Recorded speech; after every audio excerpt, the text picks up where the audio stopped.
Salut, bienvenue dans cette vidéo pour pouvoir apprendre JavaScript dans le web. Et ici, donc dernière vidéo donc pour les opérateurs unaires. Évidemment, comme j'ai dit, il y a beaucoup plus que ça, mais tout ceci, on ne les verra pas, hormis le 10, mais le 10, on le verra encore une fois plus tard. D'ailleurs, je l'ai mis ici. Donc, les opérateurs unaires. Qu'est-ce qu'on entend par opérateur unaire? Eh bien, si tu te souviens, je t'ai appris un petit peu le type of. Le type of, par exemple 12, eh bien, ça va te vérifier quelque chose. Eh bien, ceci est un opérateur unaire. Tout simplement. Et ceci ne fonctionne pas. Donc c'est tout simplement un opérateur unaire. Est-ce que c'est le seul opérateur unaire? Bien sûr que non. Il y a le type of, certes, mais il n'y a pas que ça. Il y a l'opérateur donc delete. D'ailleurs, c'est peut-être ce que je vais voir en premier. Donc c'est delete. Après, on verra plus en détail le type of et ouais, il y a type of, donc delete, et il y a void, qui est un petit peu particulier, donc on verra tout de même donc les trois. Alors, commençons par l'opérateur unaire delete, hein, donc faut savoir donc que les opérateurs unaires peuvent être utilisés comme ceci, ou entourés avec des parenthèses, voilà. Le résultat donc sera pareil. Alors, ce qu'il faut savoir avec le delete, c'est que le delete, en fait, il te permet de supprimer un objet. Ok, donc imaginons un objet comme ceci, un objet comme cela. Ça te permet de supprimer un objet, un tableau, un élément d'un objet ou l'élément d'un tableau. Donc par exemple, imaginons donc on voudrait donc supprimer donc l'objet d'un tableau. Donc hop, on va créer myObj, qui est un tableau. C'est pas grave, hein, objet, tableau, leurs types sont exactement pareils. C'est juste pour t'illustrer. Ben, imaginons que nous mettons 1, 2 et 3. Eh bien, tout simplement, on a envie de delete myObj, mais on veut retirer donc l'index numéro 0, c'est-à-dire le premier élément 1. Ok. Et qu'ensuite, nous faisons donc console.log myObj. Qu'est-ce que nous allons avoir? Voilà, il nous met empty item 2, 3. Tout simplement. Alors tout simplement pas vraiment, mais c'est vraiment pour t'illustrer en fait ce que ça fait. C'est-à-dire que ça te laisse en fait l'index, ça t'efface juste sa valeur, mais voilà, il y a toujours quelque chose, c'est juste que il est vide. Tout simplement, c'est un container. Maintenant, l'index 0 est un container vide. Il existe toujours. Donc ce n'est pas parfois le plus optimisé, ce n'est pas la manière la meilleure de faire. Mais en tout cas, faut savoir que c'est possible et que dans des très rares cas, ça peut être utile. Ça peut tout simplement être utile. Mais ce n'est pas la manière la plus propre.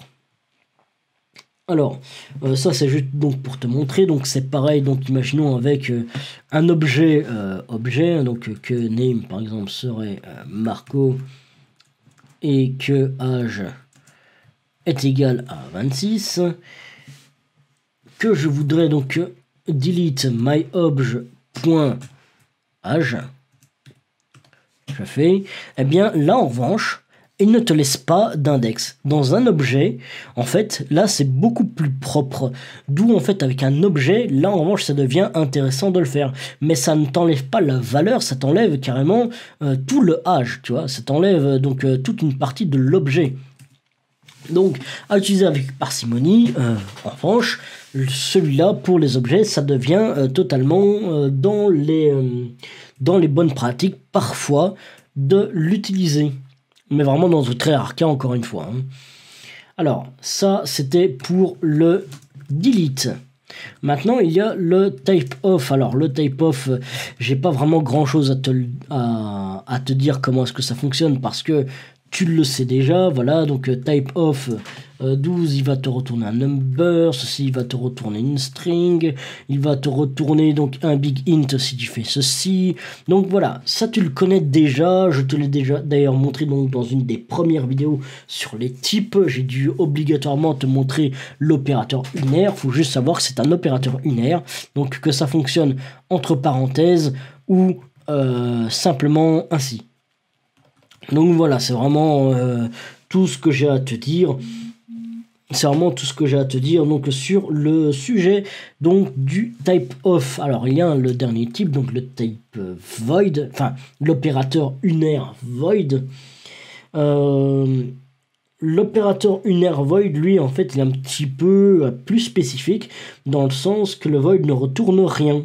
Voilà. Si par exemple je fais void x et que, imaginons que hop, x est égal à 1, je fais void x, on va voir donc carrément ici console.log x, il te retournera 1. Si en revanche je fais void x, voilà, il me retournera une define parce que tout simplement il dit, ben voilà, cette valeur-là, elle ne doit rien retourner. Tout simplement. Donc imaginons que je fais une fonction, eh bien la fonction ne retournera rien. C'est vraiment dans le cas où ça ne doit rien retourner, c'est dans de très rares cas, mais pour autant c'est assez utile parfois quand tu as besoin en fait de préciser que ça ne doit rien retourner. C'est dans le cas où en fait tu veux que ton typage soit un peu plus correct. C'est vraiment un cas très spécifique. En fait, on l'utilise beaucoup dans Angular, le type void. Mais voilà, mis à part ça, c'est pas quelque chose que tu utiliseras tous les jours. C'est juste que, au moins, quand tu seras confronté donc au type void, eh bien tu ne seras pas totalement déboussolé par rapport à ça. Donc voilà, c'est tout ce que j'ai à dire donc pour les opérateurs unaires. Il y en a peut-être d'autres, je ne m'en souviens pas, mais en tout cas ce sont les trois les plus utilisés. Déjà qu'ils ne sont pas très utilisés, imagine à quel point les autres ne sont limite pas du tout connus. Donc voilà, donc toujours il y a des exercices donc en description. Si tu ne les as pas suivis, tout simplement il y a le Jasmine qui se trouve dans la description que je t'invite à télécharger depuis GitHub. En tout cas, c'est fini pour les opérateurs, hein, tout simplement opérateurs arithmétiques, affectation, comparaison, logique, chaîne, virgule, ternaire, unaire. Nous avons tout fini. Merci à toi donc d'avoir suivi donc tes opérateurs unaires. On va s'attaquer à un autre sujet maintenant dans la formation pour JavaScript. Ça va être un peu plus intéressant. Donc merci d'avoir regardé. Surtout, n'abandonnez jamais vos rêves.